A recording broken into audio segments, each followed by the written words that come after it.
It is hump day, and welcome to the Wednesday's Word for Women REmiX show. I sure hope your week thus far has been rocking the entire planet. I hope that you have been having a day that is flipping along fantabulously. But if not, what do? We grab a hold of those things that we're grateful and thankful for because we understand they shift our mood, because we don't have to let anybody kill our vibe or steal our joy. Attitude, reactions, and responses are in our control. And so we control the mind, we control what's going on around us, because we are there and we get to shift atmospheres. So I pray seriously that you are having a wonderful week. And I know that some of us are not. And so I had something else, but got up about 4-ish today, and it's just on my heart to come and try and encourage you guys in conversations from all walks of life that I have, from different spheres of influence that I'm in. Everybody is like, it seems like death is more, it seems like tragedy is more, it seems like it's gotten multiplied and magnified, like it's amped up, like tragedy after tragedy, loss after loss. And though we know that none of this is new, it is new to us and it's looking different. And so in these times, guys, I have no answers. All I can offer you is the encouragement of my faith of how I get through. There's no magic formula that gets to explain everything away. So first, I want to encourage you, if you don't understand, it is okay, because there's no magic formula, and some things we really just are not going to understand. Like, we're just not, and you will drive yourself crazy if you are trying to understand why this had to happen, why that had to happen, why she or he did that, why I can't this, why this can't that. You can drive yourself mad. And so what I want to do is to encourage you. If that is a space that you are in, don't feel bad. It is normal, even if people don't talk about it, because we just want to act like we know everything. Well, boo-boo, some things we will not know. We will not understand. And I'm going to take you to some of my couple of favorite people, real people in the Bible that have suffered some circumstances of what we are seeing today.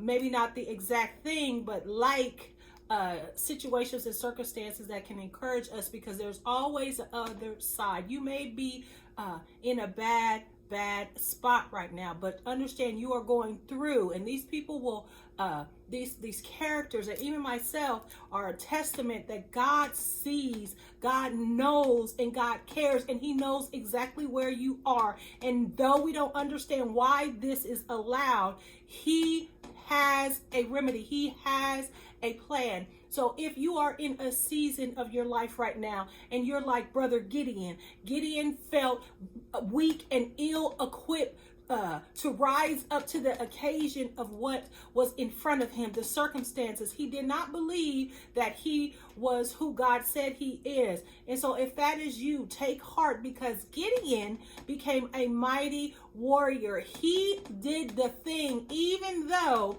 he did not believe he could. Or maybe Brother Moses.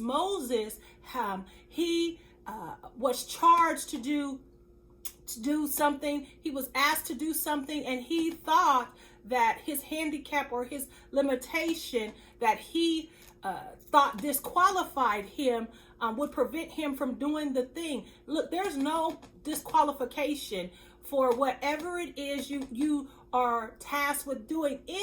If you happen to feel like you are not somehow qualified, that or something about you disqualifies you, let me tell you something. None of us are qualified.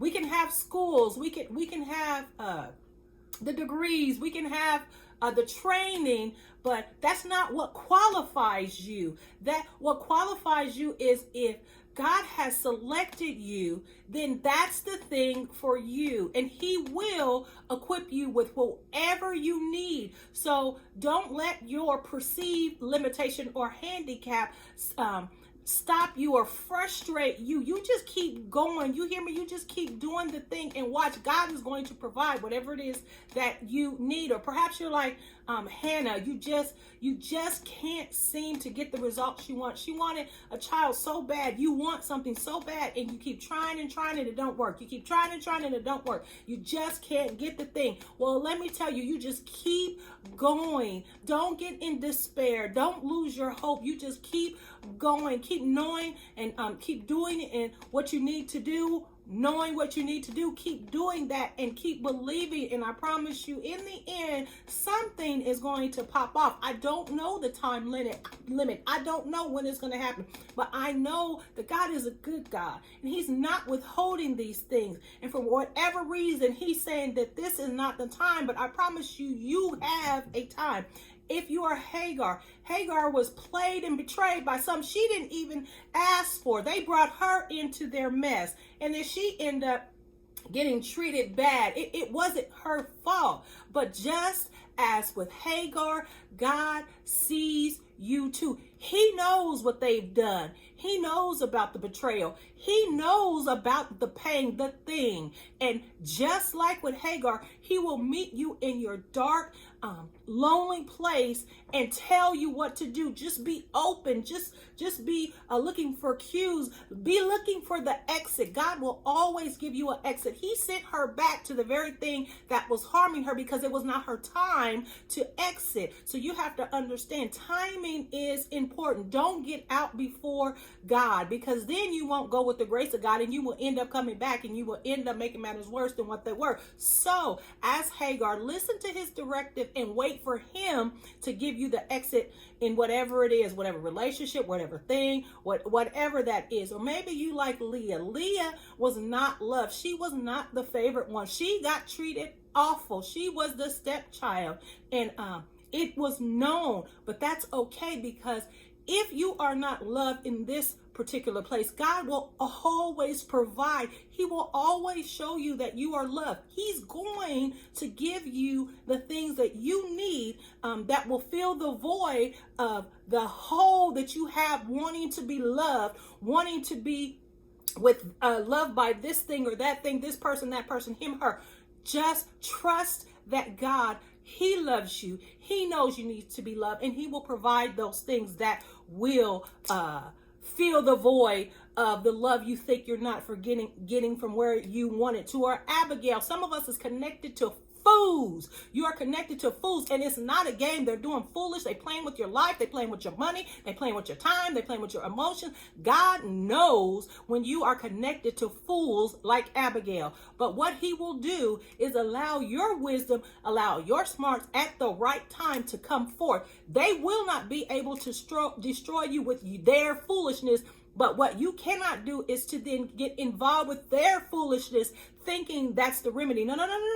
The remedy is you let them be fools. You give them the shenanigans, and then you, with your wise and smart self, do the thing that you know to do. Don't throw shade on them. Don't try to be foolish and get in beef with them. No. Leave that to God, and you watch what he will do. He knows when we're involved with fools that's messing up our life, that's playing with our life. Or maybe you're like Bathsheba and David. You know, we love King David. We love all the stories about him, that he's a man after God's own heart. But he had some consequences of life, that he suffered a loss, and he did not get that thing back because of his choices. His first child with Bathsheba had to die. God, the consequence was, because of this thing that you did, this child is going to die. Man, I am not saying every death, and I'm particularly not talking about a human, but a death of something. Sometimes God is going to allow that thing to just be ended. And no matter what you do, it's going to change. The consequences of your actions will stand. But he is a good God. He is so gracious and loving. He will equip you to be able to stand the loss, and then he always provides, even in light of the loss. That man had so many kids. So yes, he lost the first one with her, but God blessed him with others. So if you are in the midst of a consequence, guys, if you are in the midst of a thing that you did, you brought upon yourself, you take heart, because we have a good God. He don't want none of us left in our mess and in our pits and in the mire and mud. He will always get us up out of it. And even if there's a loss, he will still provide something to take his place.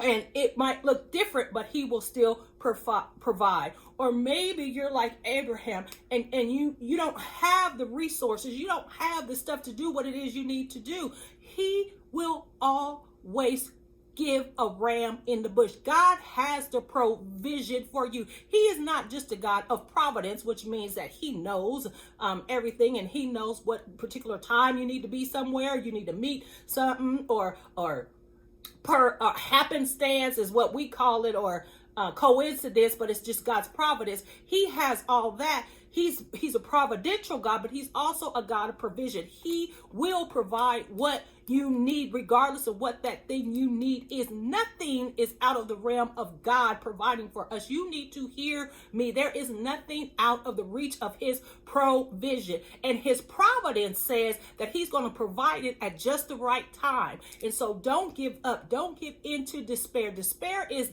you have lost hope, and that you will get into desperation. We are not going to be a people of desperation, because desperation makes us make shady and not wise moves. So I just stopped in today to encourage you, my sister, my brother, homegirl, homeboy. Please understand, God sees and knows exactly where you are, and he is going to give you and help you and pull you through, or help you stand firm in. Do not give up. I know it hurts. I know the pain is great. I don't understand why some of this stuff is happening, but what I do understand is that he loves us, and I know that he wants to be our support. He wants to increase our faith through this stuff. He wants to make us better in light of these circumstances of which we're suffering. Nothing is in vain. Nothing about you or your situation will go to waste. There is nothing that God will not use. All things work together for the good, and that's a fact. It is a fact. And so I encourage you. I love you so much. I'm praying for you guys. I am so sorry for these losses that you're suffering. I'm so sorry for the lack. I'm so sorry for the hurt and the pain. I'm praying with you, and I'm praying for you. But I want to encourage you. Don't sleep on God. Allow God to be God in your life, and you, my friend, will get a God result somehow, some way. We gonna be all right, y'all. Be blessed.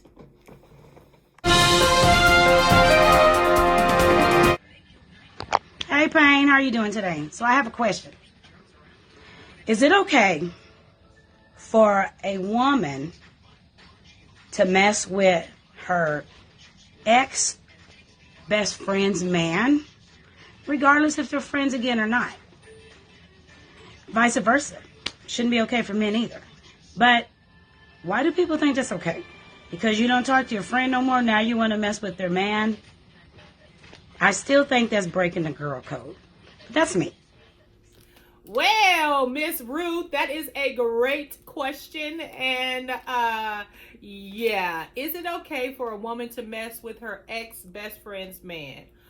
Or a male to mess with his best friend's chick? Okay, first of all, a couple of things I would like to say.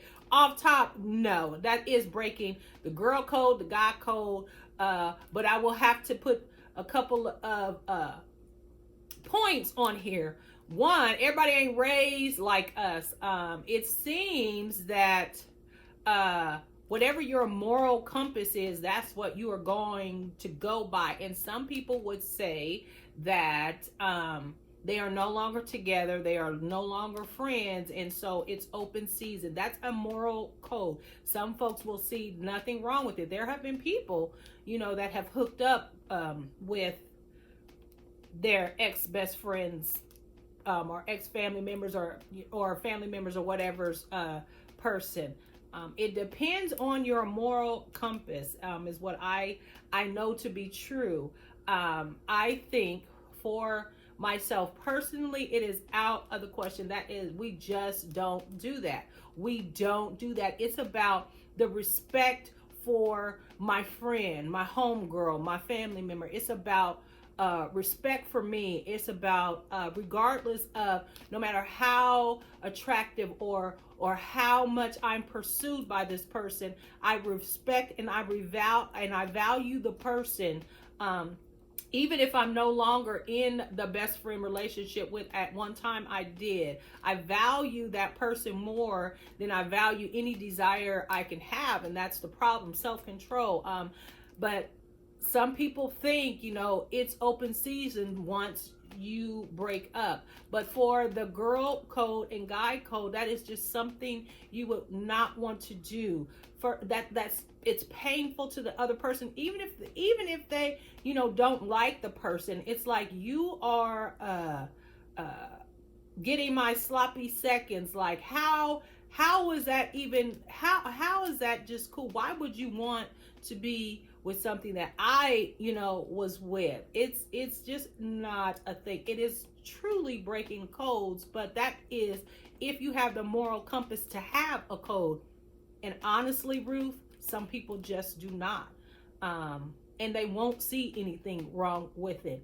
And in that instance, you just, hey, give them the peace sign and, know the kind of person that they are. There's something inherently deceptive. There's something about that person that, I won't even go that far, but values how they feel and what they want over others, over the people they claim to care about and love.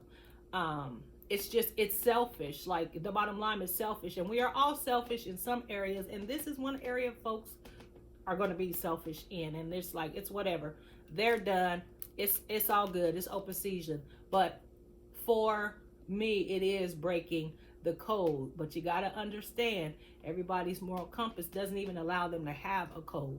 So I hope that answered your question. Pray for them. Be blessed, y'all. Praying for you, your biggest fan. Have a great week.